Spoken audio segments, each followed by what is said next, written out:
लोकतंत्र और अब बहुत लोगों का अभिप्राय है कि जनसंख्या की दृष्टि से भी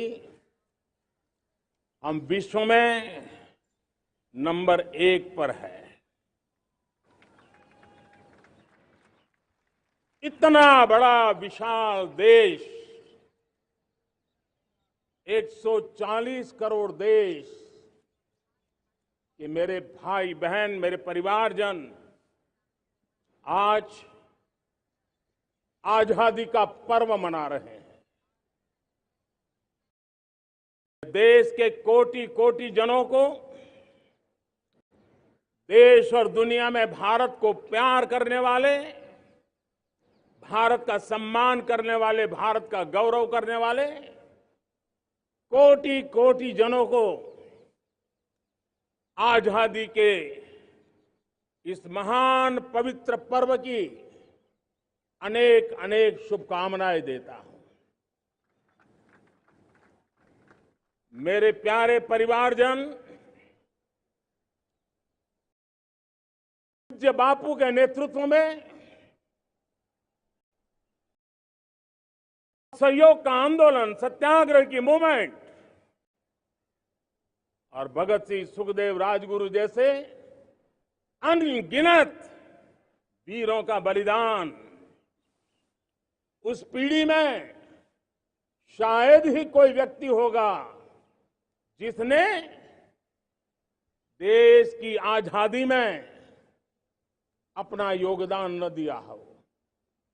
मैं आज देश की आजादी के जंग में जिन जिन ने योगदान दिया है,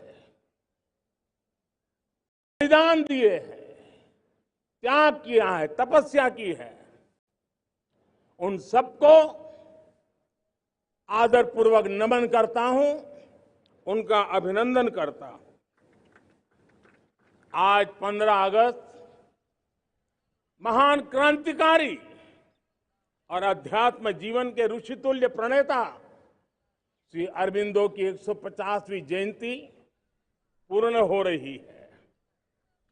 ये वर्ष स्वामी दयानंद सरस्वती के 150वीं जयंती का वर्ष है।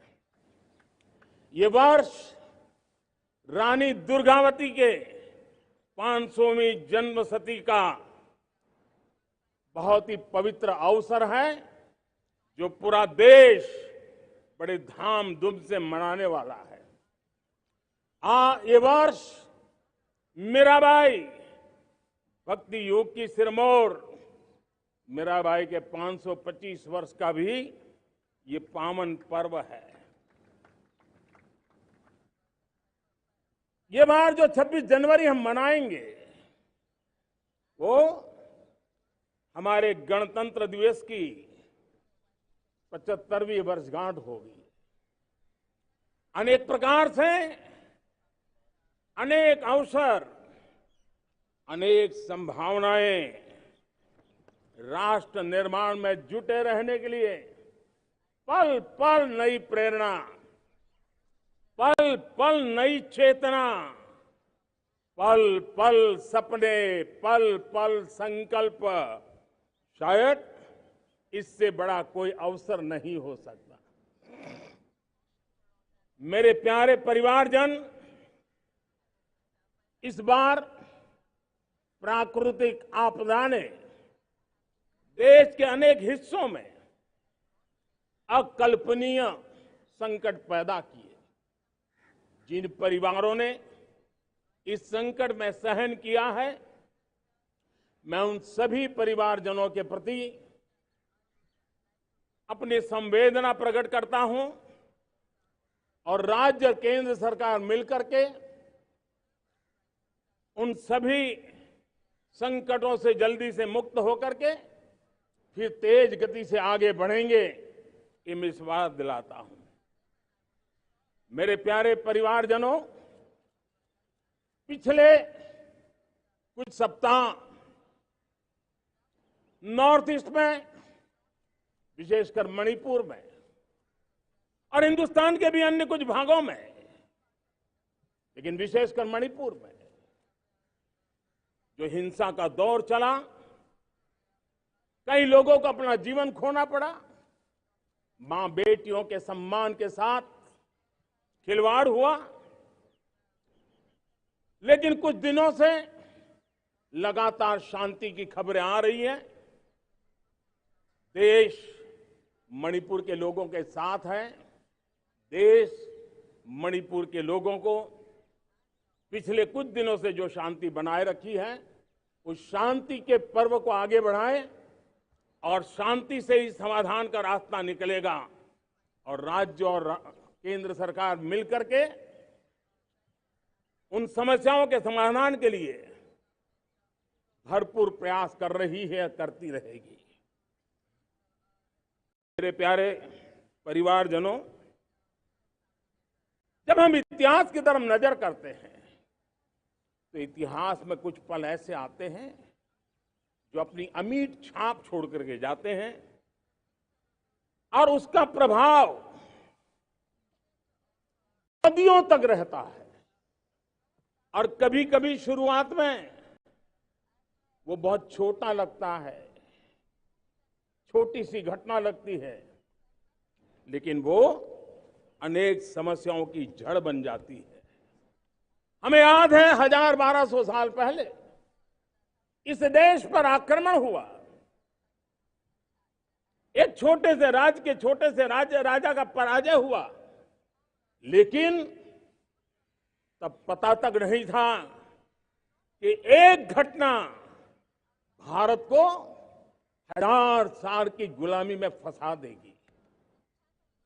और हम गुलामी में जकड़ते गए, जो आया लूटता गया, जो जिसका मन चाहा हम पे आके सवार हो गया। कैसा विपरीत काल रहा होगा वो 1000 साल का। मेरे प्यारे परिवारजनों, घटना छोटी क्यों ना हो, लेकिन 1000 साल तक प्रभाव छोड़ के रही है। लेकिन मैं आज इस बात का जिक्र इसलिए करना चाहता हूं कि भारत के वीरों ने इस कालखंड में कोई भूभाग ऐसा नहीं था, कोई समय ऐसा नहीं था जब उन्होंने देश की आजादी के लौ को गलता न रखा हो, बलिदान की परंपरा न बनाई हो। मां भारती बेड़ियों से मुक्त होने के लिए उठ खड़ी हुई थी, जंजीरों को झकझोर रही थी। और देश की नारी शक्ति, देश की युवा शक्ति, देश के किसान, देश के गांव के लोग, मजदूर, कोई हिंदुस्तानी ऐसा नहीं था जो आजादी के सपने को लेकर के जीता न हो। आजादी को पाने के लिए मर मिटने के लिए तैयार होने वालों की एक बड़ी फौज तैयार हो गई थी। जेलों में जवानी खपाने वाले अनेक महापुरुष हमारे देश की आजादी को, इन गुलामी की बेड़ियों को तोड़ने के लिए लगे हुए थे। मेरे प्यारे परिवारजनों,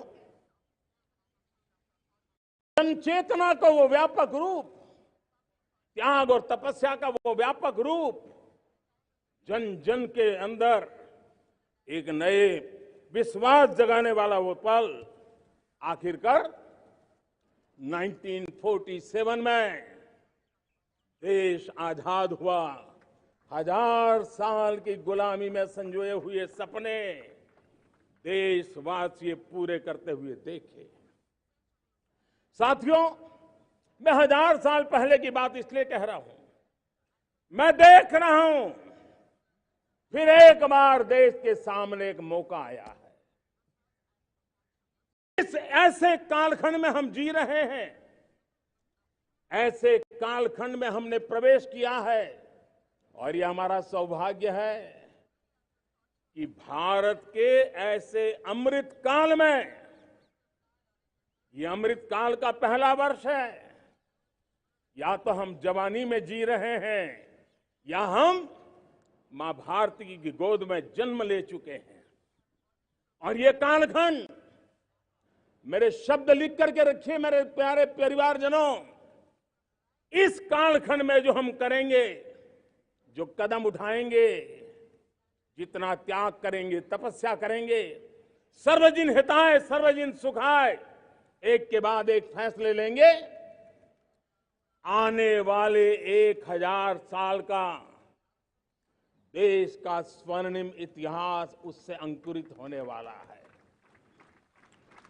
इस कालखंड में होने वाली घटनाएं आगामी 1000 साल के लिए इसका प्रभाव पैदा करने वाली है। गुलामी की मानसिकता से बाहर निकला हुआ देश पंच प्राण को समर्पित होकर के एक नए आत्मविश्वास के साथ आज आगे बढ़ रहा है। नए संकल्पों को सिद्ध करने के लिए वो जी जान से जुड़ रहा है। मेरी भारत माता, जो कभी ऊर्जा का सामर्थ्य था लेकिन राख के ढेर में दबी पड़ी थी, वो भारत मां 140 करोड़ देशवासियों के पुरुषार्थ है, उनकी चेतना से, उनकी ऊर्जा से फिर एक बार जागृत हो चुकी है।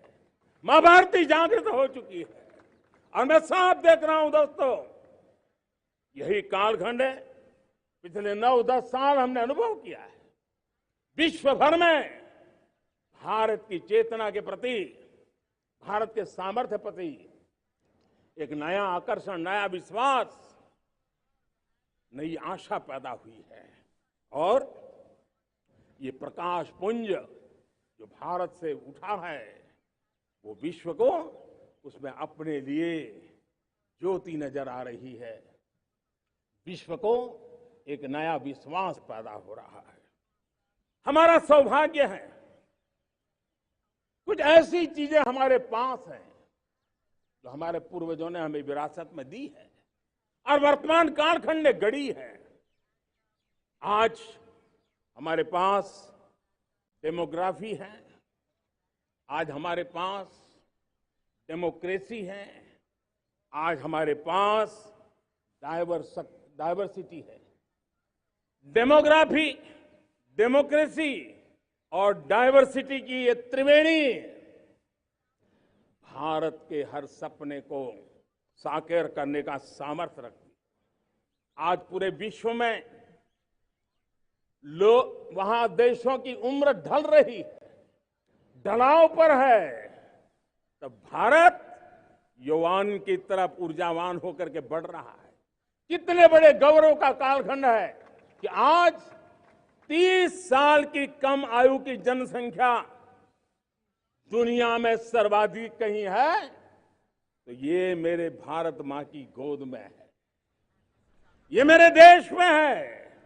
और 30 साल से कम उम्र की नौजवान हो मेरे देश के पास हो, कोटि कोटि भुजाएं हो, कोटि कोटि मस्तिष्क हो, कोटि कोटि सपने, कोटि कोटि संकल्प हो, तो भाइयों बहनों, मेरे प्रिय परिवारजनों, हम इच्छित परिणाम प्राप्त करके रह सकते हैं। मेरे प्यारे परिवारजनों, देश का भाग्य ऐसी घटनाएं बदल देती है, यह सामर्थ्य देश के भाग्य को बदल देता है। भारत 1000 साल की गुलामी और आने वाले 1000 साल के भव्य भारत के बीच में पड़ाव पर हम खड़े हैं, एक ऐसी संधि पर खड़े हैं और इसलिए अब हमें न रुकना है न दुविधा में जीना है। मेरे प्यारे प्रिय परिवारजनों, हमें खोई हुई उस विरासत का गर्व करते हुए, खोई हुई समृद्धि को प्राप्त करते हुए, हमें फिर एक बार, और ये बात मान के चले, हम जो भी करेंगे, हम जो भी कदम उठाएंगे, हम जो भी फैसला लेंगे, वो अगले 1000 साल तक अपनी दिशा निर्धारित करने वाला है, भारत के भाग्य को लिखने वाला है। मैं आज मेरे देश के नौजवानों को, मेरे देश की बेटे बेटियों को ये जरूर कहना चाहूंगा, जो सौभाग्य आज मेरे युवाओं को मिला है, ऐसा सौभाग्य शायद ही किसी के नसीब होता है जो आपके नसीब हुआ है। और इसलिए हमें ये गंवाना नहीं है। युवा शक्ति पर मेरा भरोसा है, युवा शक्ति में सामर्थ्य है, और हमारी नीतियां, हमारी रीतियां भी उस युवा सामर्थ्य को और बल देने के लिए है। आज मेरे युवाओं ने दुनिया में पहले 3 स्टार्टअप इकोसिस्टम में भारत को स्थान दिला दिया है। विश्व के युवाओं को अचंभा हो रहा है भारत के इस सामर्थ्य को लेकर के, भारत की इस ताकत को देख करके। आज दुनिया टेक्नोलॉजी ड्रिवन है और आने वाला युग टेक्नोलॉजी से प्रभावित रहने वाला है, और तब टेक्नोलॉजी में भारत की जो टैलेंट है उसकी एक नई भूमिका रहने वाली है।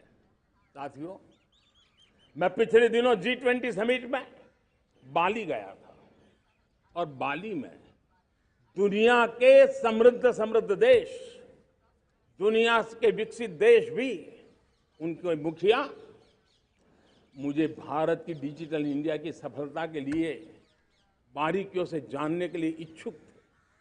हर कोई इसका सवाल पूछता था, और जब मैं उनको कहता था कि भारत ने जो कमाल किया है ना, वो दिल्ली, मुंबई, चेन्नई तक सीमित नहीं है। भारत ने जो कमाल कर रहा है, मेरे टियर 2, टियर 3 सिटी के युवा भी आज मेरे देश का भाग्य गढ़ रहे हैं। छोटे छोटे स्थान के मेरे नौजवान, और मैं आज बड़े विश्वास से कहता हूं, देश का ये जो सामर्थ्य नया नजर आ रहा है, और इसलिए मैं कहता हूं, हमारे छोटे शहर आकार और आबादी में छोटे हो सकते हैं। ये हमारे छोटे छोटे शहर, हमारे कस्बे आकार और आबादी में छोटे हो सकते हैं, लेकिन आशा और आकांक्षा, प्रयास और प्रभाव वो किसी से कम नहीं है। वो सामर्थ्य उनके अंदर है। नए ऐप्स, नए सॉल्यूशन, टेक्नोलॉजी डिवाइस, खेलों की दुनिया देखिए। कौन बच्चे हैं? झुग्गी झोंपड़ी से निकले हुए बच्चे आज खेलों की दुनिया में पराक्रम दिखा रहे हैं। छोटे छोटे गांव के, छोटे छोटे कस्बे के नौजवान, हमारी बेटे बेटियां आज कमाल दिखा रही हैं। अब देखिए, मेरे देश की 100 जितनी स्कूल ऐसी हैं जहां के बच्चे सैटेलाइट बना करके सैटेलाइट छोड़ने की तैयारियां कर रही है। आज हजारों टिंकरिंग लैब नए वैज्ञानिकों का गर्भाधान कर रही है। आज हजारों टिंकरिंग लैब लाखों बच्चों को साइंस और टेक्नोलॉजी की राह पर आगे बढ़ने के लिए प्रेरणा दे रही है। मैं मेरे देश के नौजवानों को कहना चाहता हूं, अवसरों की कमी नहीं है।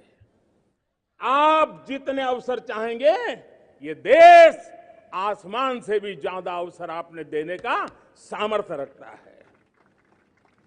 मैं आज लाल किले की प्राचीर से मेरे देश की माताओं, बहनों, मेरे देश की बेटियों को हृदय से अभिनंदन करना चाहता हूं।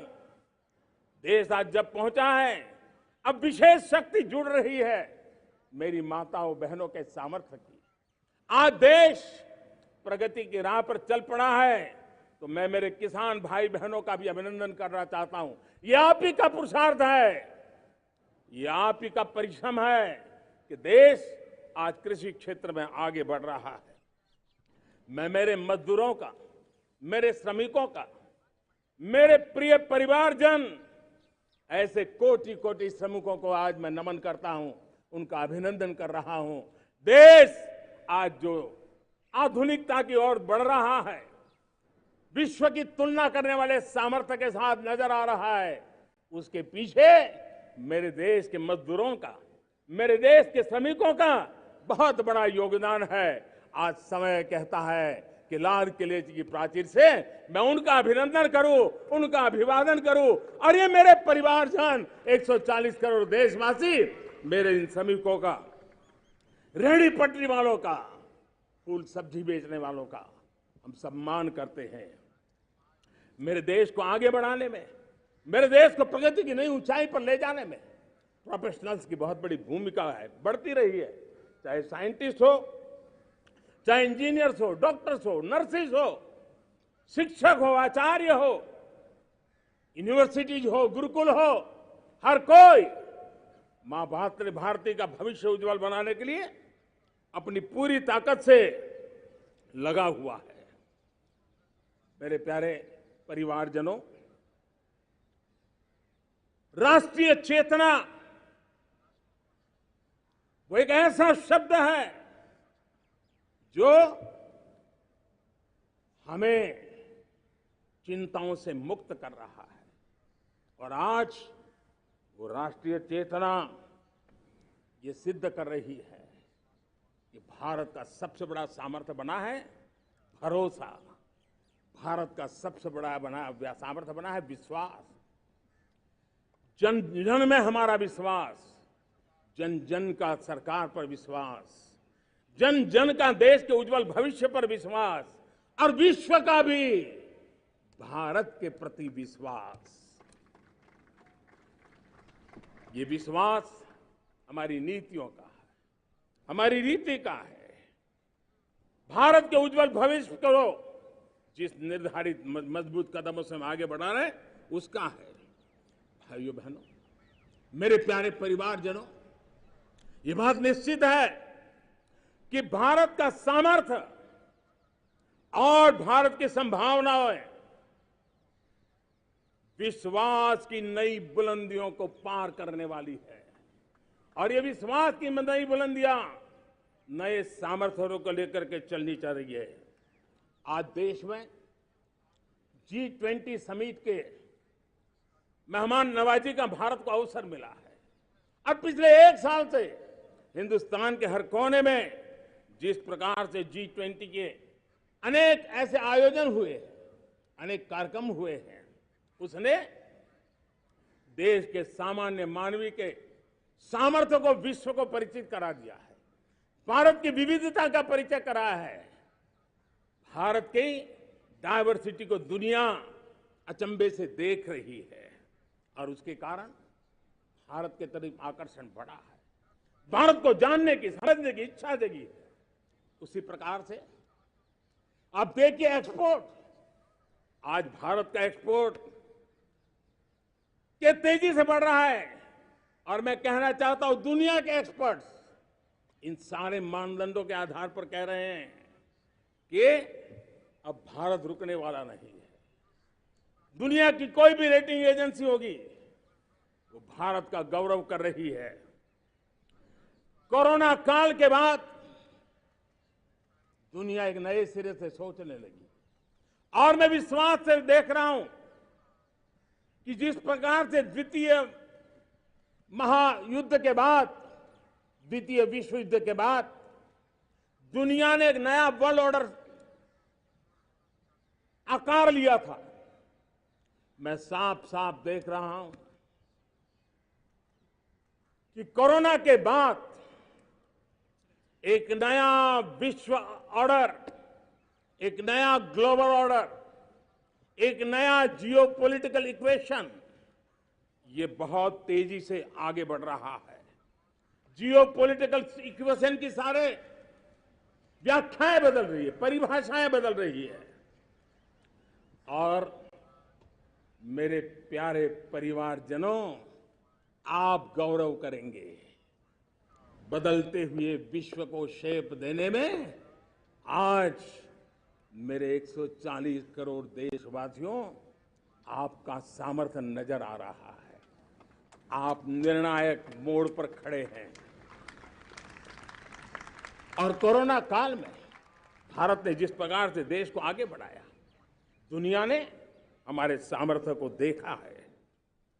जब दुनिया की सप्लाई चेन तहस नहस हो गई थी, बड़ी बड़ी अर्थव्यवस्थाओं पर दबाव था, उस समय भी हमने कहा था हमें विश्व का विकास देखना है तो मानव केंद्रीय होना चाहिए, मानवीय संवेदनाओं से भरा हुआ होना चाहिए और तब जाकर के समस्याओं का सही समाधान निकालेंगे।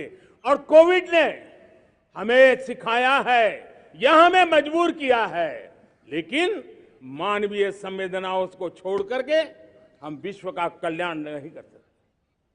आज भारत ग्लोबल साउथ की आवाज बन रहा है। भारत की समृद्ध विरासत आज दुनिया के लिए एक अवसर बन रहा है। Global economy, global supply chain, इसमें भारत की हिस्सेदारी, मैं पक्का विश्वास से कहता हूं, आज जो भारत ने परिस्थिति पैदा हुई है, आज जो भारत ने कमाया है, वो दुनिया में स्थिरता की गारंटी लेकर के आया है। दोस्तों, अब न हमारे मन में, न 140 करोड़ मेरे परिवारजनों के मन में और न ही दुनिया के मन में कोई इफ्स है, कोई बट्स है। विश्वास बन चुका है। मेरे प्यारे देशवासियों, अब गेंद हमारे पाले में है। हमें अवसर जाने नहीं देना चाहिए, हमें मौका छोड़ना नहीं चाहिए। भारत में मैं मेरे देशवासियों का इसलिए भी अभिनंदन करता हूं कि मेरे देशवासियों में एक नीर-क्षीर विवेक का सामर्थ्य है, समस्याओं की जड़ों को समझने का सामर्थ्य है। और इसलिए 2014 में मेरे देशवासियों ने 30 साल के अनुभव के बाद तय किया कि देश को आगे ले जाना है तो स्थिर सरकार चाहिए, मजबूत सरकार चाहिए, पूर्ण बहुमत वाली सरकार चाहिए। और देशवासियों ने एक मजबूत और स्थिर सरकार बनाई। और 3 दशकों के जो अनिश्चितता का कालखंड था, जो अस्थिरता का कालखंड था, जो राजनीतिक मजबूरियों से देश जकड़ा हुआ था, उससे मुक्ति मिली। मेरे प्यारे परिवारजनों, देश के पास आज एक ऐसी सरकार है, वो सर्वजन हिताय सर्वजन सुखाय, देश के संतुलित विकास के लिए समय का पल पल और जनता की पाई पाई, जनता की भलाई के लिए लगा रही है। और मेरी सरकार, मेरे देशवासियों का मन एक बात से जुड़ा हुआ है। हमारे हर निर्णय, हमारे हर दिशा, उसका एक ही मानदंड है, नेशन फर्स्ट, राष्ट्र प्रथम। और राष्ट्र प्रथम यही दूरगामी परिणाम, सकारात्मक परिणाम पैदा करने वाला है। देश में बड़े स्तर पर काम हो रहा है। और लेकिन मैं कहना चाहूंगा, 2014 में आपने एक मजबूत सरकार बनाई, और मैं कहता हूं 2014 में और 2019 में आपने एक सरकार फॉर्म की, तो मोदी में रिफॉर्म करने की हिम्मत आई। आपने ऐसी सरकार फॉर्म की कि मोदी को रिफॉर्म की हिम्मत आई। और जब मोदी ने एक के बाद एक रिफॉर्म किए, तो मेरे ब्यूरोक्रेसी के लोग, मेरे लाखों हाथ पैर जो हिंदुस्तान के कोने कोने में सरकार के हिस्से के रूप में काम कर रहे हैं, उन्होंने ब्यूरोक्रेसी ने ट्रांसफॉर्म करने के लिए, परफॉर्म करने की जिम्मेवारी बखूबी निभाई। और उन्होंने परफॉर्म करके दिखाया और जनता जनार्दन जुड़ गई, तो वो ट्रांसफॉर्म होता भी नजर आ रहा है। और इसलिए रिफॉर्म, परफॉर्म, ट्रांसफॉर्म, ये कालखंड अब भारत के भविष्य को गढ़ रहा है। और हमारी सोच देश की उस ताकतों को बढ़ावा देने पर है जो आने वाले 1000 साल की नींव को मजबूत करने वाले। दुनिया को युवा शक्ति की जरूरत है, युवा स्किल की जरूरत है। हमने अलग स्किल मिनिस्ट्री बनाई, वो भारत की आवश्यकताओं को तो पूरी करेगी, वो दुनिया की आवश्यकताओं को पूरा करने का भी सामर्थ्य रखेगी। हमने जल शक्ति मंत्रालय बनाया। मंत्रालय की बनाने की रचना को भी अगर कोई एनालिसिस करेगा ना, तो इस सरकार के मन मस्तिष्क को बड़े अच्छे ढंग से आप समझ पाएंगे। हमने जल शक्ति मंत्रालय बनाया। ये जल शक्ति मंत्रालय हमारे देश के एक एक देशवासियों को पीने का शुद्ध पानी पहुंचे, पर्यावरण की रक्षा के लिए पानी के प्रति संवेदनशील व्यवस्थाएं विकसित हो, उस पर हम बल रहे हैं। हमारे देश में कोरोना के बाद दुनिया देख रही है होलिस्टिक हेल्थ केयर, ये समय की मांग है। हमने अलग आयुष मंत्रालय बनाया और योग और आयुष आज दुनिया में अपना परचम लहरा रहे हैं। हमने दुनिया को हमारे कमिटमेंट के कारण विश्व का हमारे प्रति ध्यान गया है। अगर हम ही हमारे इस सामर्थ्य को नकार देंगे तो फिर दुनिया कैसे स्वीकार करेगी। लेकिन जब मंत्रालय बना तो दुनिया को भी उसका मूल्य समझ में आया। मत्स्य पालन, हमारा इतना बड़ा समुद्री तट, हमारे कोटि कोटि मछुआरे भाई बहन, उनका कल्याण भी हमारे दिलों में है। और इसलिए हमने अलग से मत्स्य पालन को लेकर के, पशुपालन को लेकर के, डेयरी को लेकर के अलग मंत्रालय की रचना की, ताकि समाज के जिस वर्ग के लोग पीछे रह गए उनको हम साथ लें। देश में सरकारी अर्थव्यवस्था के हिस्से होते हैं, लेकिन समाज की अर्थव्यवस्था का एक बड़ा हिस्सा है कोऑपरेटिव मूवमेंट। उसको बल देने के लिए, उसको आधुनिकता लाने के लिए और देश के कोने कोने में लोकतंत्र की सबसे बड़ी इकाई को मजबूत करने के लिए हमने अलग कोऑपरेटिव मंत्रालय बनाया।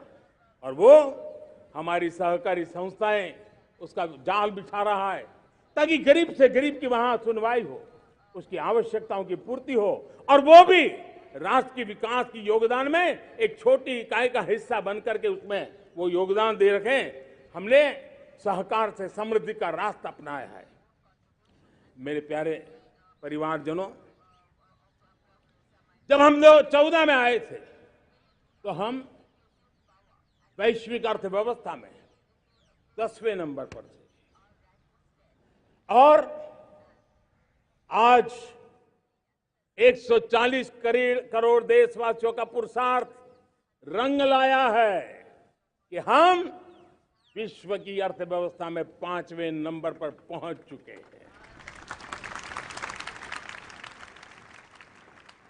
और ये ऐसे ही नहीं हुआ है। जो भ्रष्टाचार का राक्षस देश को दबोचे हुए थे, लाखों करोड़ के घोटाले अर्थव्यवस्था को डामाडोल कर रहे थे, गवर्नेंस फ्रेजाइल फाइल में देश की पहचान होने लगी थी, लीकेजेस को हमने बंद किया, मजबूत अर्थव्यवस्था बनाई, हमने गरीब कल्याण के लिए ज्यादा से ज्यादा धन खर्चने का प्रयास किया। और आज मैं देशवासियों को बताना चाहता हूं कि जब देश आर्थिक रूप से समृद्ध होता है तो सिर्फ तिजोरी नहीं भरती है, देश का सामर्थ्य बढ़ता है, देशवासियों का सामर्थ्य बढ़ता है। और तिजोरी का पाई पाई अगर ईमानदारी से जनता जनार्दन के लिए खर्च करने का संकल्प लेने वाली सरकार हो तो परिणाम के साथ है।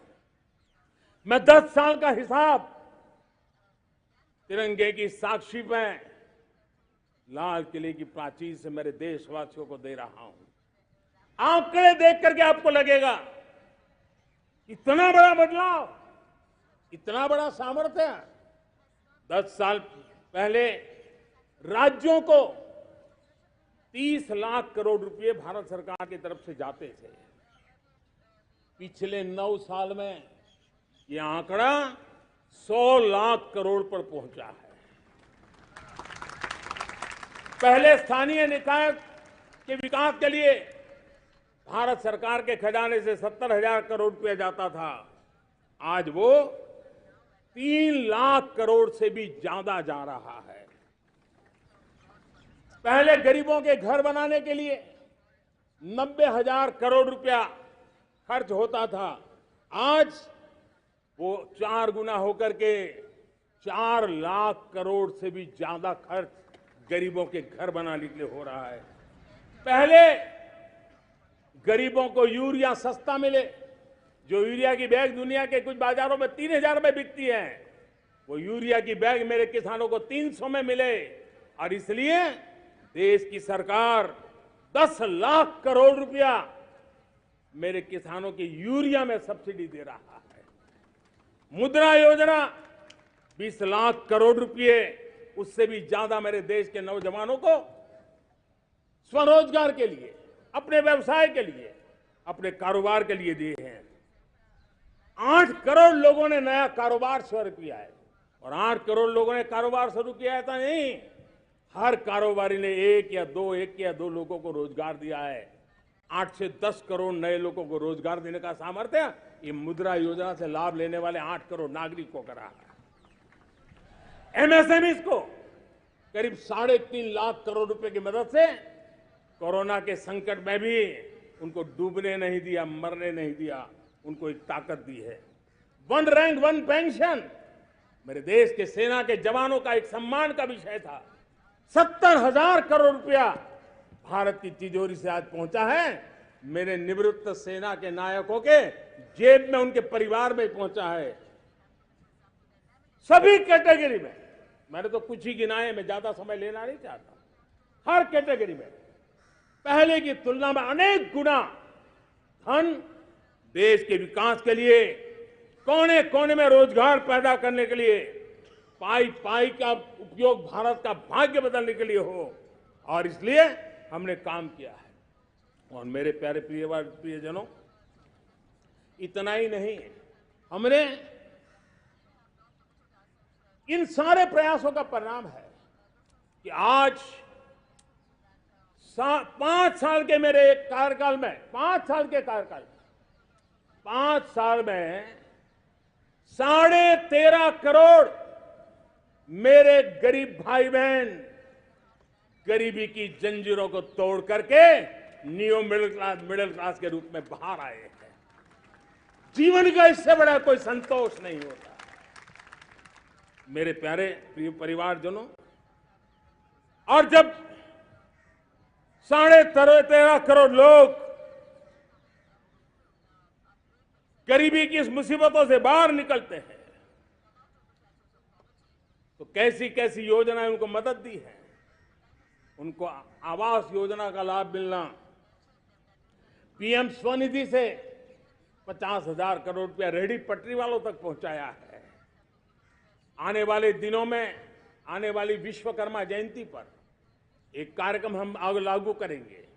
इस विश्वकर्मा जयंती पर हम करीब 13-15 हजार करोड़ रुपया से, जो परंपरागत कौशल्य से रहने वाले लोग, जो औजार से और अपने हाथ से काम करने वाला वर्ग है, ज्यादातर ओबीसी समुदाय से, हमारे सुथार हो, हमारे सोनार हो, हमारे राजमिस्त्री हो, हमारे कपड़े धोने वाले काम करने वाले लोग हो, हमारे बाल काटने वाले भाई बहन परिवार हो, ऐसे लोगों को एक नई ताकत देने के लिए हम आने वाले महीने में विश्वकर्मा जयंती पर विश्वकर्मा योजना लॉन्च करेंगे और करीब 13-15 हजार करोड़ से उसका प्रारंभ करेंगे।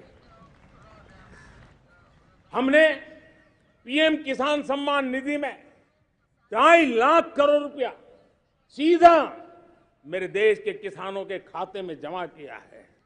हमने जल जीवन मिशन, हर घर में शुद्ध पानी पहुंचे, 2 लाख करोड़ रुपया खर्च किया है।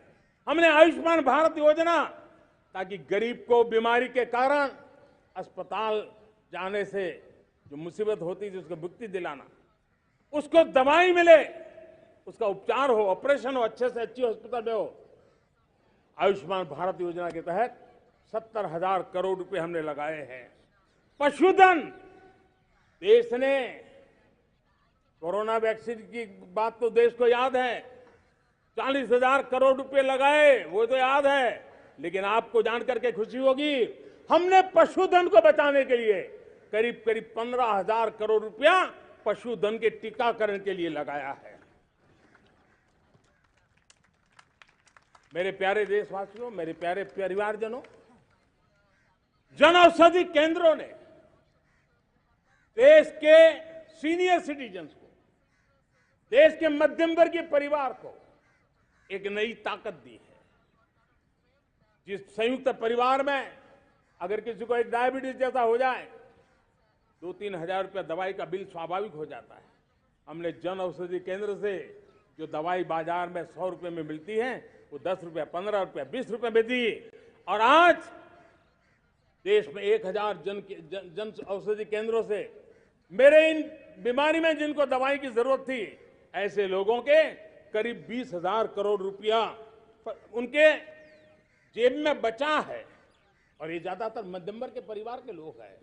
लेकिन आज उसकी सफलता को देखते हुए मैं देशवासियों को कहना चाहता हूं, जैसे हम एक विश्वकर्मा योजना लेकर के समाज के उस वर्ग को छूने वाले हैं, अब देश में 10,000 जन औषधि केंद्र से हम 25,000 जन औषधि केंद्र का लक्ष्य लेकर के आने वाले दिनों में काम करने वाले हैं।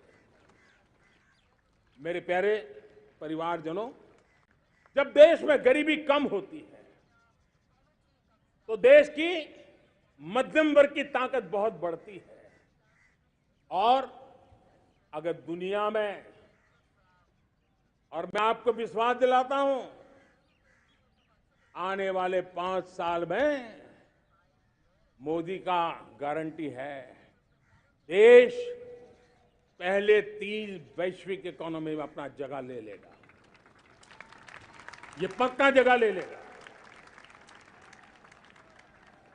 आज जो 13.5 करोड़ गरीबी से बाहर आए हुए लोग हैं, वो एक प्रकार से मध्यम वर्ग की ताकत बन जाते हैं। जब गरीब की खरीद शक्ति बढ़ती है तो मध्यम वर्ग की व्यापार शक्ति बढ़ती है।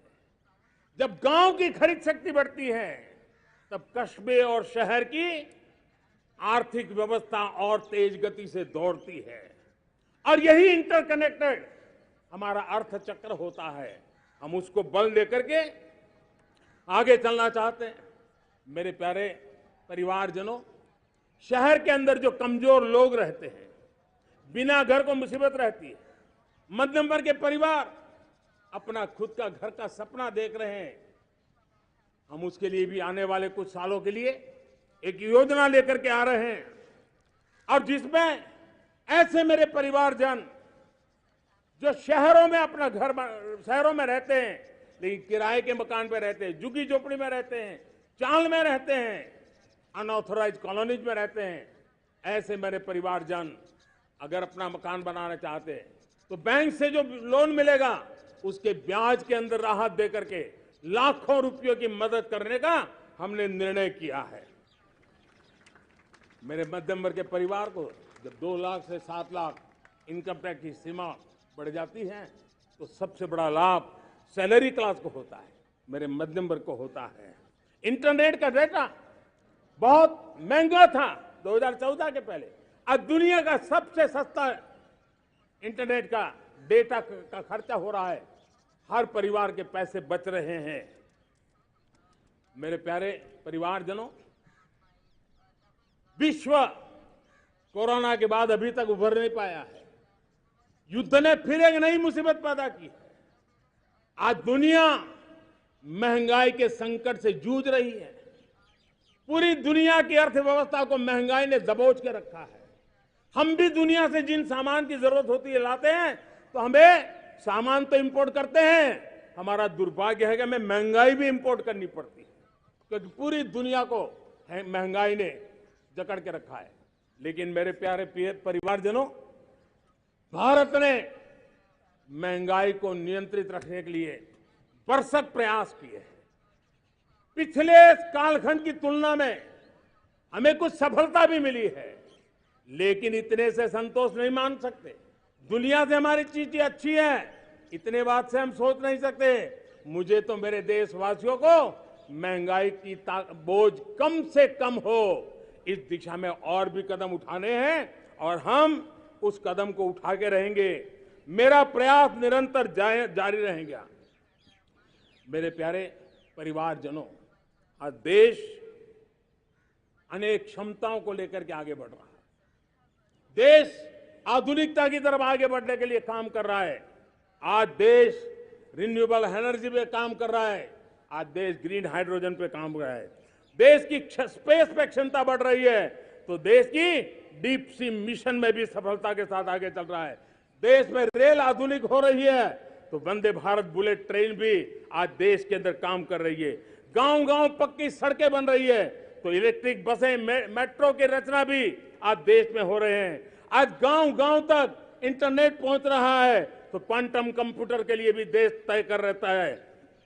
नैनो यूरिया, नैनो डीएपी, उस पर काम हो रहा है, तो दूसरी तरफ जैविक खेती पर भी हम बल दे रहे हैं। आज किसान उत्पादक संघ एफपीओ का निर्माण हो रहा है, तो हम सेमीकंडक्टर का भी निर्माण करने के लिए चाह रहे हैं। हम दिव्यांग जनों के लिए एक सुगम भारत के निर्माण के लिए काम करते हैं, तो हम पैरालंपिक में भी हिंदुस्तान का तिरंगा झंडा गाड़ने के लिए मेरे दिव्यांग जनों को सामर्थ्यवान बना रहे हैं। हम खिलाड़ियों को स्पेशल ट्रेनिंग दे रहे हैं।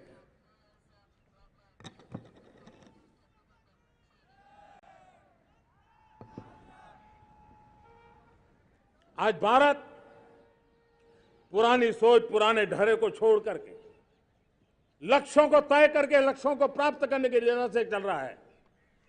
और जब मैं कहता हूं ना कि जिसका शिलान्यास हमारी सरकार करती है, उसका उद्घाटन भी हमारे कालखंड में करते हैं। इन दिनों जो मैं शिलान्यास कर रहा हूं ना, आप लिख के रखिए, उसके उद्घाटन भी आप सबने मेरे नसीब में ही छोड़े हुए हैं। हमारी कार्य संस्कृति बड़ा सोचना, दूर का सोचना, सर्वजन हिताय सर्वजन सुखाय सोचना, यह हमारी कार्यशैली रही है। और सोच से भी ज्यादा, संकल्प से भी ज्यादा हासिल कैसे करना, इस ऊर्जा के साथ हम काम करते हैं। हमने आजादी के काल अमृत महोत्सव में 75,000 अमृत सरोवर बनाने का संकल्प किया था। उस समय हमने हर जिले में 75 अमृत सरोवर बनाने का संकल्प किया था। करीब 50-55 हजार अमृत सरोवर की कल्पना की थी, लेकिन आज करीब 75,000 अमृत सरोवर का काम निर्माण हो रहा है। ये अपने आप में बहुत बड़ा काम हो रहा है। जनशक्ति और जल शक्ति की ताकत भारत के पर्यावरण की रक्षा में भी काम आने वाली है। 18,000 गांवों तक बिजली पहुंचाना, जनधन बैंक खाते खोलना, बेटियों के लिए शौचालय बनाना, सारे टारगेट समय के पहले पूरी शक्ति से पूरे करेगा। और जब भारत ठान लेता है तो उसे पूरा करके रहता है। ये हमारा ट्रैक रिकॉर्ड कहता है। 200 करोड़ वैक्सीनेशन का काम, दुनिया हमें जब पूछती है 200 करोड़ सुनती है, उनकी आंखें फट जाती है। इतना बड़ा काम ये मेरे देश के आंगनवाड़ी वर्कर, हमारी आशा वर्कर, हमारी हेल्थ वर्कर, उन्होंने करके दिखाया। यह मेरे देश का सामर्थ्य है। 5G को रोल आउट किया, दुनिया में सबसे तेज गति से 5G रोल आउट करने वाला मेरा देश है। 700 से अधिक जिलों तक हम पहुंच चुके हैं और अब 6G की भी तैयारी कर रहे हैं। हमने टास्क फोर्स बना दिया है। रिन्यूएबल एनर्जी, हम टारगेट से पहले चले हैं। हमने रिन्यूएबल एनर्जी 2030 का जो टारगेट तय किया था, 21-22 में इसको पूरा कर दिया। हमने इथेनॉल में 20% ब्लेंडिंग की बात कही थी, वो भी हमने समय से 5 साल पहले पूरा कर दिया। हमने $500 बिलियन के एक्सपोर्ट की बात की थी, वो भी समय के पहले $500 बिलियन से ज्यादा कर दिया। हमने तय किया, जो हमारे देश में 25 साल से चर्चा हो रही थी कि देश में नई संसद बने, पार्लियामेंट का कोई सत्र ऐसा नहीं था नई संसद के। ये मोदी है, समय के पहले नई संसद बना करके रख दिया। मेरे प्यारे भाई बहनों, ये काम करने वाली सरकार है, निर्धारित लक्ष्यों को पार करने वाली सरकार है। ये नया भारत है, ये आत्मविश्वास से भरा हुआ भारत है, ये संकल्पों को चरितार्थ करने के लिए जी जान से जुटा हुआ भारत है। और इसलिए ये भारत न रुकता है, ये भारत न थकता है, ये भारत न हाँफता है और न ही ये भारत हारता है। और इसलिए मेरे प्यारे परिवारजनों, आर्थिक शक्ति बढ़ी है तो हमारी सामरिक शक्ति को भी एक नई ताकत मिली है। हमारी सीमाएं पहले से अधिक सुरक्षित हुई है और मेरे सीमा पर बैठे हुए मेरे जवान जो देश की सीमाओं की रक्षा कर रहे हैं और मेरे देश की आंतरिक सुरक्षा के संभालने वाले यूनिफॉर्म फोर्सेस, मैं आजादी के इस पावन पर्व पर उनको भी अनेक अनेक बधाई देते हुए मेरी बात को आगे बढ़ाता हूं। सेना का अधिकरण हो, हमारी सेना युवा बने, हमारी सेना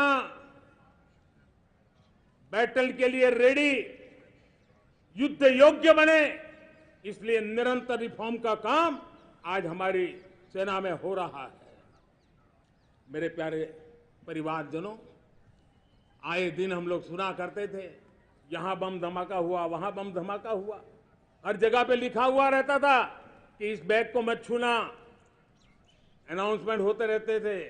आज देश सुरक्षा की अनुभूति कर रहा है और जब सुरक्षा होती है, शांति होती है, तो प्रगति के नए अरमान हम पूरे कर सकते हैं। उसको लिए सीरियल बम धमाके का जमाना बीती हुई बात हो गई है। निर्दोषों के जो मौत होते थे वो बीते हुए कल की बात हो गई है। आज देश में आतंकी हमलों में भारी कमी आई है। नक्सल प्रभावित क्षेत्रों में भी बहुत बड़ा बदलाव आया है, बहुत बड़ा परिवर्तन का एक वातावरण बना है। मेरे प्यारे परिवारजनों, प्रगति के हर चीज में, लेकिन जब 2047 हम एक विकसित भारत का सपना लेकर के चल रहे हैं तब, और वो सपना नहीं, 140 करोड़ देशवासियों का संकल्प है और उस संकल्प को सिद्ध करने के लिए परिश्रम की पराकाष्ठा भी है। और उसकी सबसे बड़ी ताकत होती है वो राष्ट्रीय चरित्र होता है। दुनिया में जिन जिन देशों ने प्रगति की है, दुनिया में जो जो देश संकटों से वो पार करके निकले हैं, उसमें हर चीज के साथ साथ एक महत्वपूर्ण कैटलिक एजेंट रहा है, वो राष्ट्रीय चरित्र रहा है। और हमें राष्ट्रीय चरित्र के लिए और बल देते हुए हमें आगे बढ़ना होगा। हमारा देश, हमारा राष्ट्रीय चरित्र ओजस्वी हो, तेजस्वी हो, पुरुषार्थी हो, पराक्रमी हो, प्रखर हो, ये हम सबका सामूहिक दायित्व है। और आने वाले 25 साल हम एक ही मंत्र को लेकर चले, ये हमारे राष्ट्रीय चरित्र के सिरमौर होना चाहिए। एकता का संदेश, भारत की एकता को जीना, भारत की एकता को आंच आए, न ऐसी मेरी भाषा होगी, न ऐसा मेरा कोई कदम होगा। हर पल देश को जोड़ने का प्रयास मेरी तरफ से भी होता रहेगा। भारत की एकता हमें सामर्थ्य देती है। उत्तर हो, दक्षिण हो, पूरब हो, पश्चिम हो, गांव हो, शहर हो, पुरुष हो, नारी हो, हम सब ने एकता के भाव के साथ और विविधता भरे देश में एकता का सामर्थ्य होता है। और दूसरी महत्व की बात मैं देख रहा हूं, अगर 2047 में हमें हमारे देश को विकसित भारत के रूप में देखना है तो हमें श्रेष्ठ भारत के मंत्र को जीना होगा, हमें चरितार्थ करना होगा। अब हमारे प्रोडक्शन में, मैंने 2014 में कहा था जीरो डिफेक्ट, जीरो इफेक्ट। दुनिया के किसी भी टेबल पर मेक इन इंडिया चीज हो तो दुनिया को विश्वास होना चाहिए, इससे बेहतर दुनिया में कुछ नहीं हो सकता है। ये अल्टीमेट होगा। हमारी हर चीज, हमारी सर्विसेज होगी तो श्रेष्ठ होगी, हमारे शब्द की ताकत होगी तो श्रेष्ठ होगी, हमारी संस्थाएं होगी तो श्रेष्ठ होगी, हमारी निर्णय प्रक्रियाएं होगी तो श्रेष्ठ होगी। ये श्रेष्ठता का भाव लेकर के हमें चलना होगा। तीसरी बात है, देश में आगे बढ़ने के लिए एक अतिरिक्त शक्ति का सामर्थ्य भारत को आगे ले जाने वाला है, और वो है विमेन लेड डेवलपमेंट। आज भारत गर्व से कह सकता है कि दुनिया में नागरिक उड्डयन में अगर किसी एक देश में सबसे ज्यादा विमेन पायलट हैं तो मेरे देश में है। आज चंद्रयान की गति हो, मून मिशन की बात हो, मेरी विमेन साइंटिस्ट उसका नेतृत्व कर रहे हैं। आज विमेन सेल्फ हेल्प ग्रुप हो, मेरी 2 करोड़ लखपति दीदी का लक्ष्य लेकर के आज विमेन सेल्फ हेल्प ग्रुप पे हम काम कर रहे हैं। हम हमारी नारी शक्ति के सामर्थ्य को बढ़ावा देते हुए विमेन लेड डेवलपमेंट के, और जब G20 में मैंने विमेन लेड डेवलपमेंट के विषय को आगे बढ़ाया है तो पूरा G20 समूह इसके महत्व को स्वीकार कर रहा है और उसके महत्व को स्वीकार कर करके वो उसको बहुत बल दे रहे हैं। उसी प्रकार से भारत विविधताओं से भरा देश है। असंतुलित विकास के हम शिकार रहे हैं।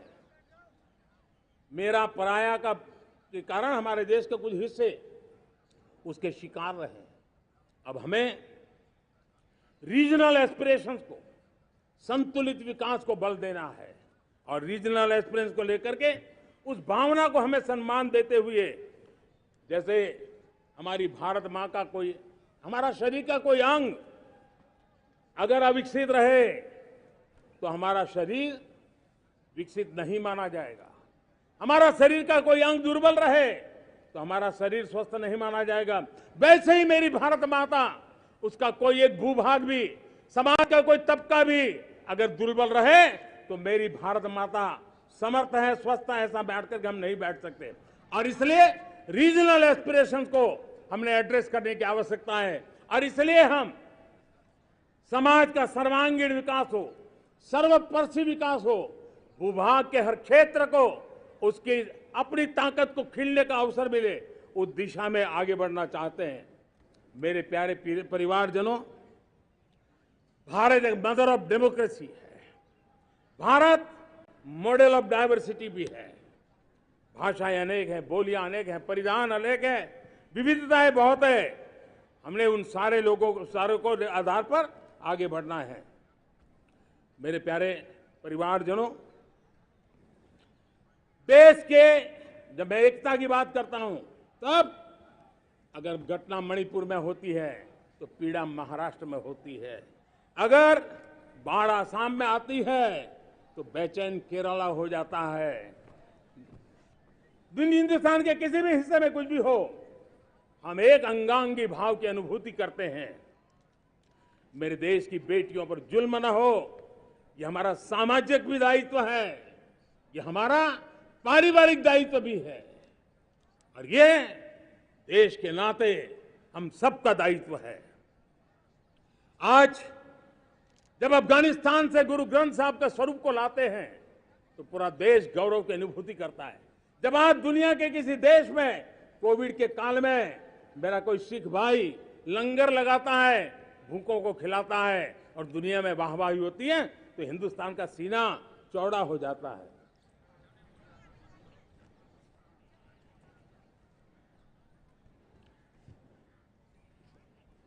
मेरे प्यारे परिवारजनों,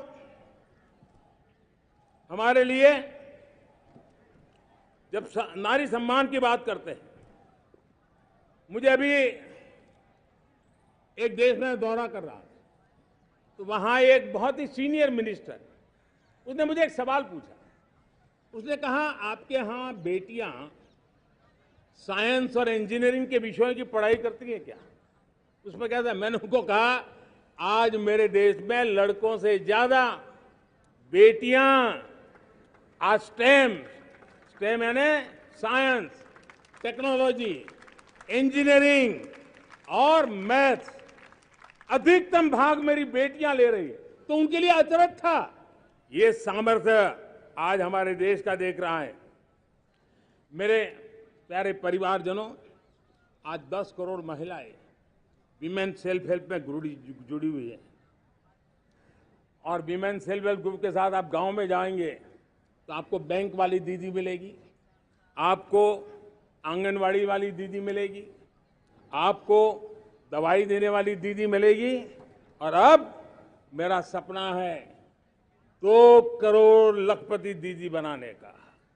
गांव में 2 करोड़ लखपति दीदार। और इसके लिए एक नया अभिगम भेजा।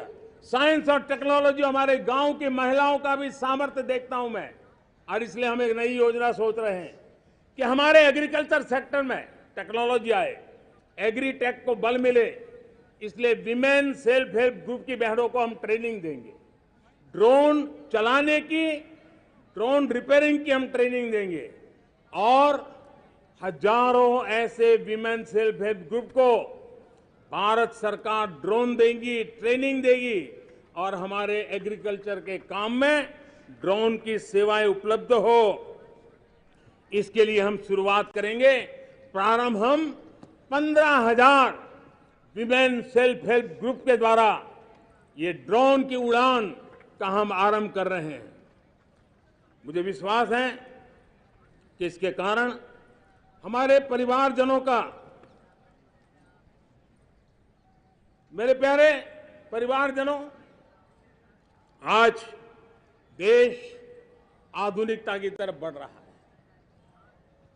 हाईवे हो, रेलवे हो, एयरवे हो, हाईवेज हो, इंफॉर्मेशन वेज, वाटरवेज हो, कोई क्षेत्र ऐसा नहीं है जिस क्षेत्र को आगे बढ़ाने की दिशा में आज देश काम न करता हो।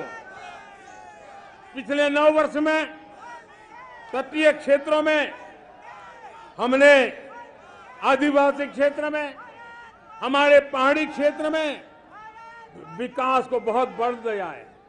हमने पर्वतमाला, भारतमाला ऐसी योजनाओं के द्वारा समाज के उस वर्ग को हमने बल दिया है। हमने गैस की पाइपलाइन से हमारे पूर्वी भारत को जोड़ने का काम किया है। हमने अस्पतालों की संख्या बढ़ाई है। हमने डॉक्टर की सीटें बढ़ाई हैं ताकि हमारे बच्चे डॉक्टर बनने का सपना पूरा कर सके। हमने मातृभाषा में पढ़ाने पर बल दिया है। अब मातृभाषा में वो पढ़ाई कर सके उस दिशा में।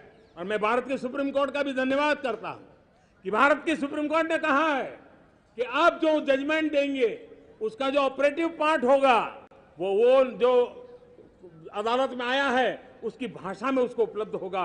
मातृभाषा का महात्म्य आज बढ़ रहा है। मेरे प्यारे भाई परिवारजनों, आज तक हमारे देश के जो बॉर्डर विलेज हैं, हमने वाइब्रेंट बॉर्डर विलेज का एक कार्यक्रम शुरू किया है। और वाइब्रेंट बॉर्डर विलेज, अब तक इसके लिए कहा जाता था देश के आखिरी गांव। हमने उस पूरी सोच को बदला है। वो देश का आखिरी गांव नहीं है। सीमा पर जो नजर आ रहा है वो मेरे देश का पहला गांव है। अगर सूरज उगता है पूरब में तो उस तरफ के गांव में पहली सूरज की किरण आती है। अगर सूरज ढलता है तो इस तरफ के गांव में आखिरी किरण उसका लाभ मिलता है। ये मेरे पहले गांव है और मुझे खुशी है कि आज मेरे इस कार्यक्रम के विशेष मेहमान, ये जो पहले गांव है, सीमावर्ती गांव है, उसके 600 प्रधान आज इस लाल किले की प्राचीर के इस महत्वपूर्ण कार्यक्रम का हिस्सा बनने के लिए आए। पहली बार वो इतनी दूर तक आए हैं, नए संकल्प और सामर्थ्य के साथ जुड़ने के लिए आया है।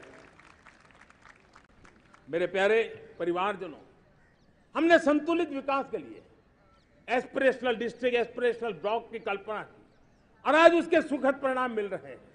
आज राज्य के जो नॉर्मल पैरामीटर्स हैं, जो एस्पिरेशनल डिस्ट्रिक्ट कभी बहुत पीछे थे, वो आज राज्य में भी अच्छा करने लग गए हैं।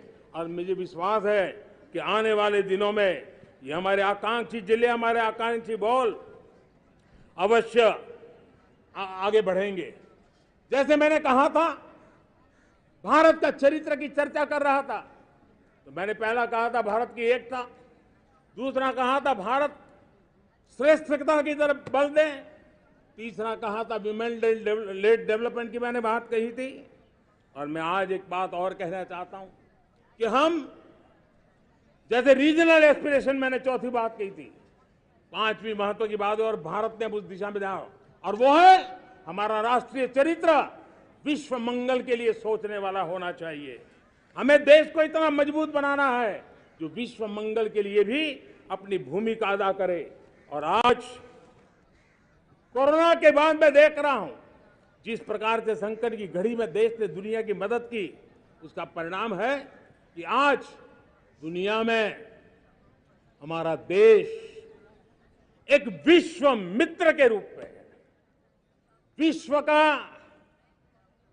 अटूट साथी के रूप में आज मेरे देश की पहचान बनी है। हमें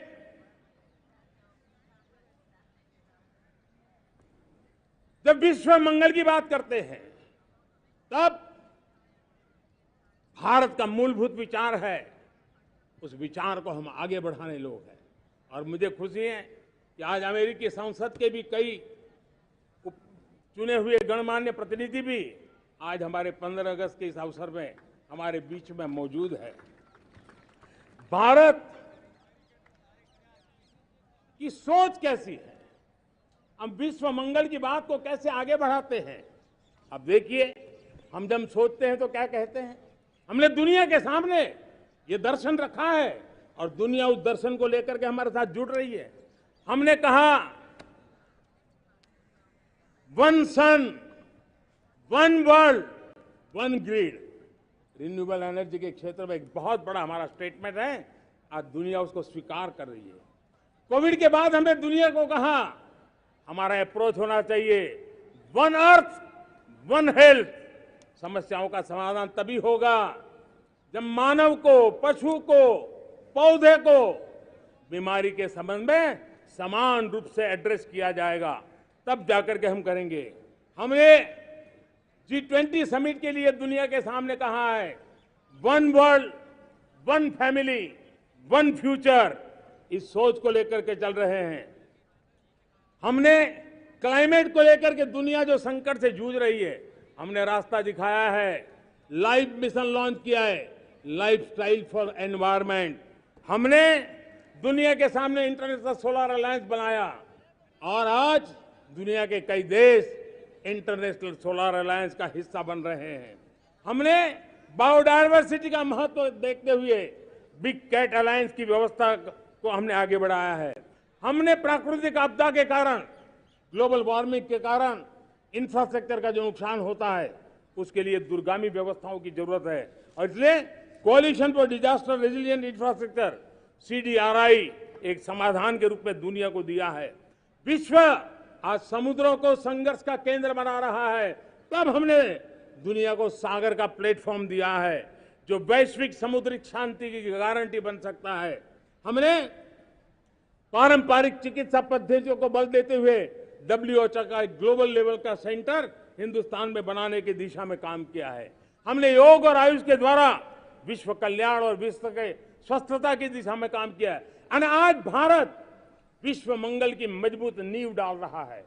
इस मजबूत नींव को आगे बढ़ाना हम सबका काम है, हम सबकी जिम्मेवारी है। मेरे प्यारे परिवारजनों, सपने अनेक है, संकल्प साफ है, नीतियां स्पष्ट है, नियत के सामने कोई सवाल या निशान नहीं है। लेकिन कुछ सच्चाइयों को हमें स्वीकार करना पड़ेगा और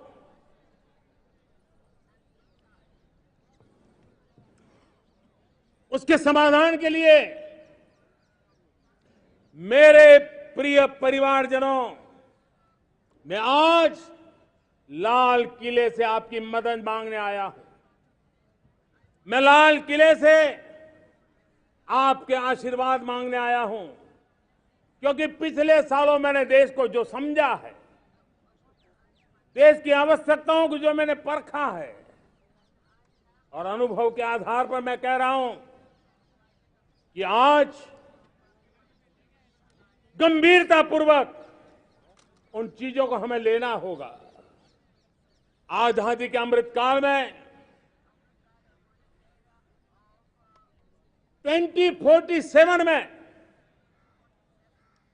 जब देश आजादी के 100 साल मनाएगा, उस समय दुनिया में भारत का तिरंगा झंडा विकसित भारत का तिरंगा झंडा होना चाहिए।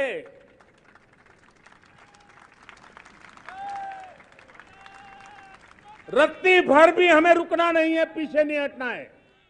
और इसके लिए शुचिता, पारदर्शिता और निष्पक्षता, ये पहली मजबूती की जरूरत है। हमें उस मजबूती को जितना ज्यादा खाद पानी दे सकते हैं, संस्थाओं के माध्यम से दे सकते हैं, नागरिक के नाते दे सकते हैं, परिवार के नाते दे सकते हैं, ये हमारा सामूहिक दायित्व होना चाहिए। और इसलिए पिछले 75 साल का इतिहास देखिए, भारत के सामर्थ्य में कोई कमी नहीं थी। अरे जो देश कभी सोना की चिड़िया कहा जाता था, वो देश क्यों न फिर से उस सामर्थ्य को लेकर के खड़ा हो सकता है। मेरा अटूट विश्वास है साथियों, मेरे प्रिय परिवारजनों, मेरा अखंड अटूट एक निष्ठ विश्वास है कि 2047 में जब देश आजादी के 100 साल मनाएगा, मेरा देश विकसित भारत बन के रहेगा। और ये मैं मेरे देश के सामर्थ्य के आधार पर कह रहा हूं, मेरे उपलब्ध संसाधनों के आधार पर कह रहा हूं, और सबसे ज्यादा 30 से कम आयु वाली मेरी युवा शक्ति के भरोसे कह रहा हूं, मेरी माताओं बहनों के सामर्थ्य के भरोसे कह रहा हूं। लेकिन उसके सामने अगर कोई रुकावट है, कुछ विकृतियां पिछले 75 साल में ऐसे घर कर गई है, हमारी समाज व्यवस्था का ऐसा हिस्सा बन गई है कि कभी कभी तो हम आंख भी बंद कर देते हैं। अब आंख बंद करने का समय नहीं है। अगर सपनों को सिद्ध करना है, संकल्प को पार करना है, तो हमें ये आंख मिचौली बंद करके, आंख में आंख मिला करके 3 बुराइयों से लड़ना बहुत समय की मांग है। हमारे देश की सारी समस्याओं की जड़ में भ्रष्टाचार ने दिमक की तरह देश की सारी व्यवस्थाओं को, देश के सामर्थ्य को पूरी तरह नोच लिया है। भ्रष्टाचार से मुक्ति, भ्रष्टाचार के खिलाफ जंग हर इकाई में, हर क्षेत्र में। और मैं देशवासियों, मेरे प्रिय परिवारजनों, ये मोदी के जीवन का कमिटमेंट है। ये मेरे व्यक्तित्व का एक कमिटमेंट है कि मैं भ्रष्टाचार के खिलाफ लड़ाई लड़ता रहूंगा।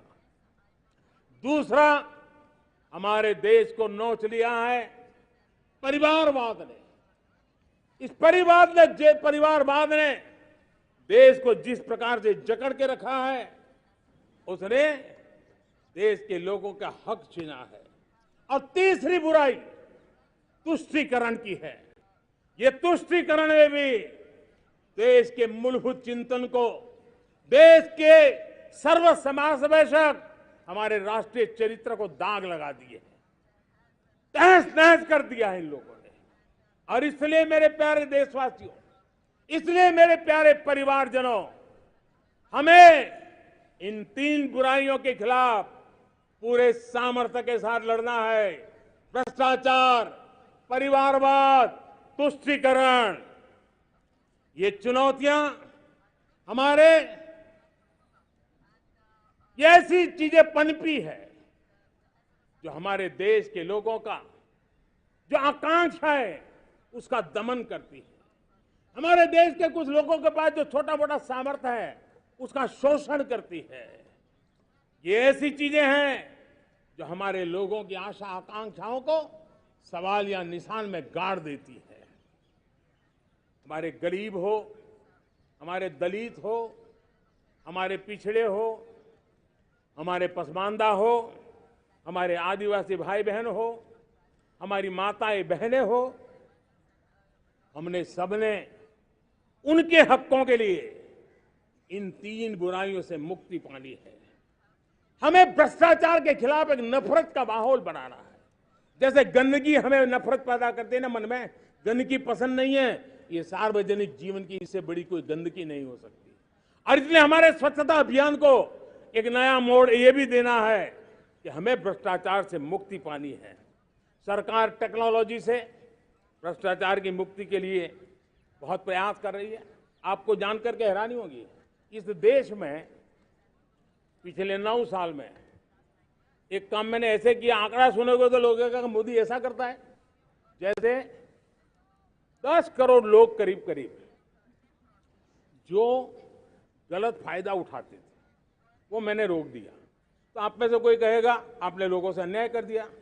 जी नहीं, ये 10 करोड़ कौन लोग थे? ये 10 करोड़ वो लोग थे जिनका जन्म ही नहीं हुआ था और उनके नाम पर उनके विडो हो जाते थे, वो वृद्ध हो जाते थे, वो दिव्यांग हो जाते थे, फायदे लिए जाते थे। 10 करोड़ ऐसे बेनामी जो चीजें चलती थी उसको रोकने का पवित्र काम, भ्रष्टाचारियों की संपत्ति जो हमने जब्त की है ना, वो पहले की तुलना में 20 गुना ज्यादा की है। मेरे प्यारे परिवारजनों, ये आपकी कमाई का पैसा लोग लेकर के भागे थे, 20 गुना ज्यादा संपत्ति को जब्त करने का। और इसलिए लोगों की मेरे प्रति नाराजगी होना बहुत स्वाभाविक है, लेकिन मुझे भ्रष्टाचार के खिलाफ की लड़ाई को आगे बढ़ाना है। हमारे सरकारी व्यवस्था ने पहले कैमरा के सामने तो कुछ हो जाता था, लेकिन बाद में चीजें अटक जाती थी। हमने पहले की तुलना में कई गुना ज्यादा अदालत में चार्जशीट की है और अब जमानतें भी नहीं मिलती हैं। वैसी पक्की व्यवस्था को लेकर के हम आगे बढ़ रहे हैं, क्योंकि हम ईमानदारी से भ्रष्टाचार के खिलाफ लड़ रहे हैं।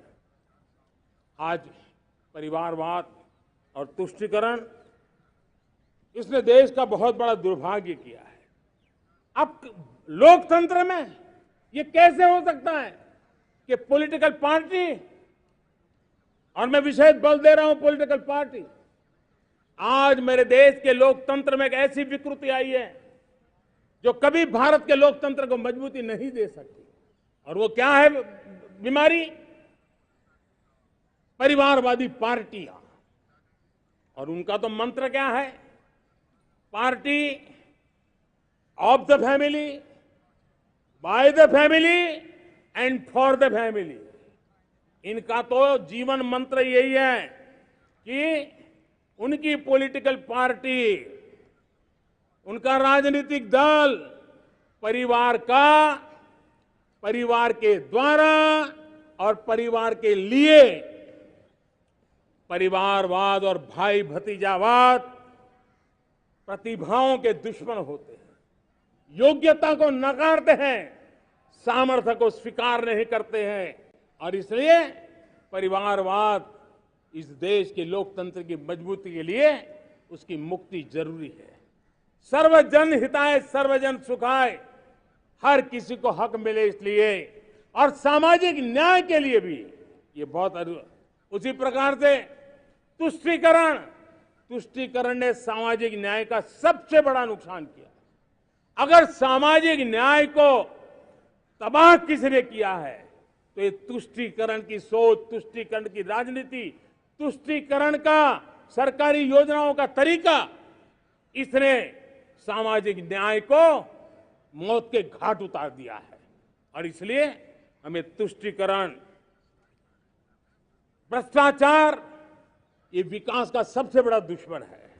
अगर देश विकास चाहता है, देश 2047 विकसित भारत का सपना का साकार करना चाहता है, तो हमारे लिए आवश्यक है कि हम किसी भी हालत में देश में भ्रष्टाचार को सहन नहीं करेंगे।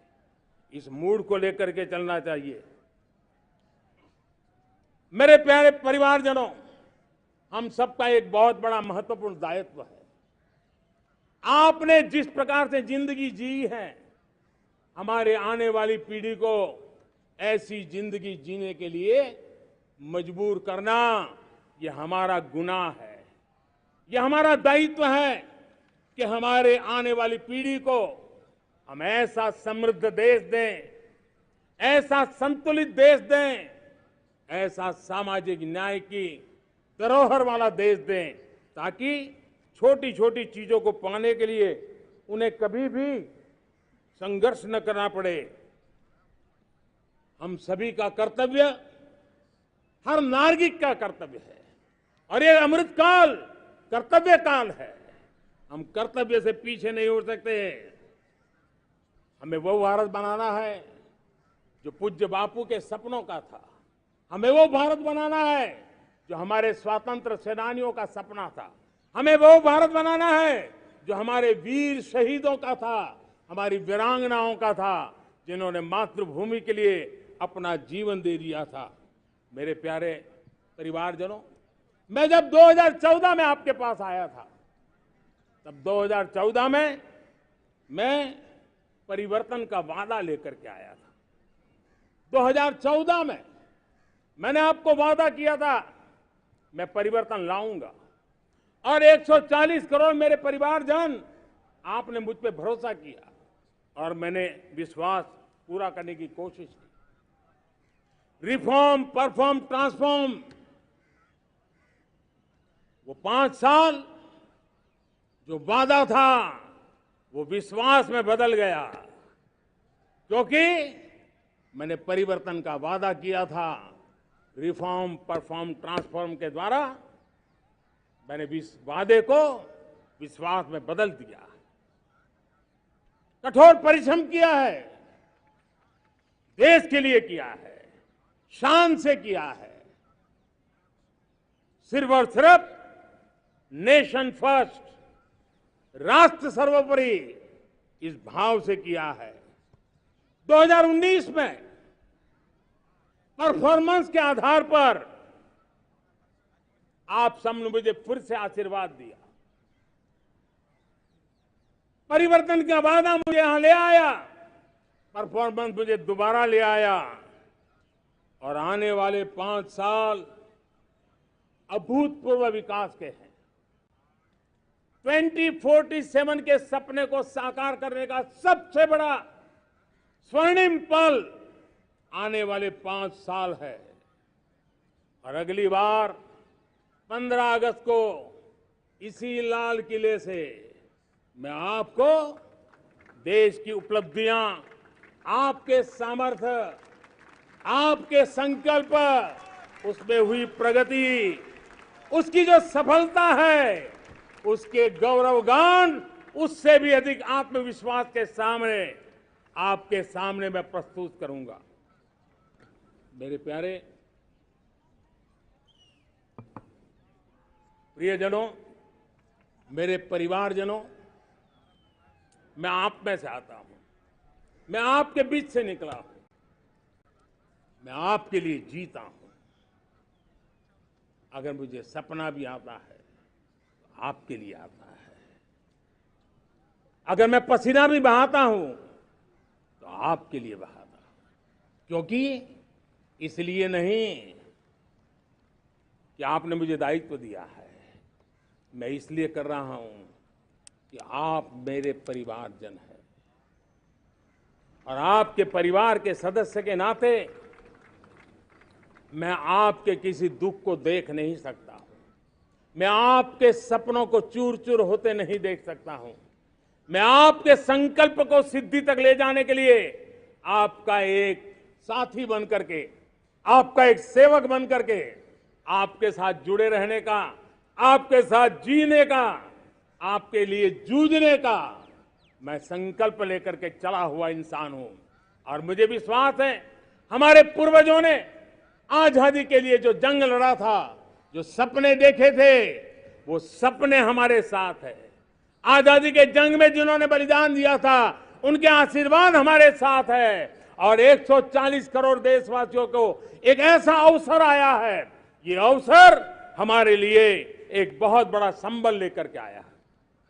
और इसलिए मेरे प्यारे प्रियजनों, आज जब मैं अमृत काल में आपके साथ बात कर रहा हूं, ये अमृत काल का पहला वर्ष है। ये अमृतकाल के पहले वर्ष पर जब मैं आपसे बात कर रहा हूं तो मैं आपको पूरे विश्वास से कहना चाहता हूं, चलता चलाता काल चक्र, चलता चलाता काल चक्र, अमृत काल का भाल चक्र, चलता चलाता काल चक्र, अमृत काल का भाल चक्र, सबके सपने, सबके सपने अपने सपने, सबके सपने अपने सपने, पनपे सपने सारे, सबके सपने अपने सपने, पनपे सपने सारे, धीर चले वीर चले, धीर चले वीर चले, चले युवा हमारे, धीर चले वीर चले, चले युवा हमारे, नीति सही, नीति सही, रीति नहीं, नीति सही, रीति नहीं, गति सही, गति सही, राह नहीं, गति सही, राह नहीं। चुनो, चुनो चुनौती, चुनो चुनौती सीना तान, चुनो चुनौती सीना तान, जग में बढ़ाओ देश का नाम, चुनो चुनौती सीना तान, जग में बढ़ाओ देश का नाम। मेरे प्यारे परिवारजनों, हिंदुस्तान के कोने कोने में बैठे हुए मेरे परिवारजन, दुनिया के कोने कोने में जाकर के बसे हुए मेरे परिवारजन, आप सबको आजादी के पावन पर्व की फिर एक बार मैं बहुत बहुत शुभकामनाएं देता हूं। ये अमृत काल हम सबके लिए कर्तव्य काल है। ये अमृत काल हम सबको मां भारती के लिए कुछ कर गुजारने का काल है। आजादी का जब जंग चल रहा था 1947 के पहले जो पीढ़ी ने जन्म लिया था उन्हें देश के लिए मरने का मौका मिला था। वो देश के लिए मरने के लिए मौका नहीं छोड़ते थे, लेकिन हमारे नसीब में देश के लिए मरने का मौका नहीं है। लेकिन हमारे लिए देश के लिए जीने का ये इससे बड़ा कोई अवसर नहीं होता। हमें पल पल देश के लिए जीना है। इसी संकल्प के साथ इस अमृत काल में 140 करोड़ देशवासियों के सपने संकल्प भी बनाने हैं। 140 करोड़ देशवासियों के संकल्प को सिद्धि में भी परिवर्तित करना है और 2047 का जब तिरंगा झंडा फहरेगा तो विश्व एक विकसित भारत का गुणगान करता होगा। इसी विश्वास के साथ, इसी संकल्प के साथ मैं आप सबको अनेक अनेक शुभकामनाएं देता हूं, बहुत बहुत बधाई देता हूं। जय हिंद, जय हिंद, जय हिंद। भारत माता की, भारत माता की, भारत माता की। वंदे, वंदे, वंदे। बहुत बहुत धन्यवाद।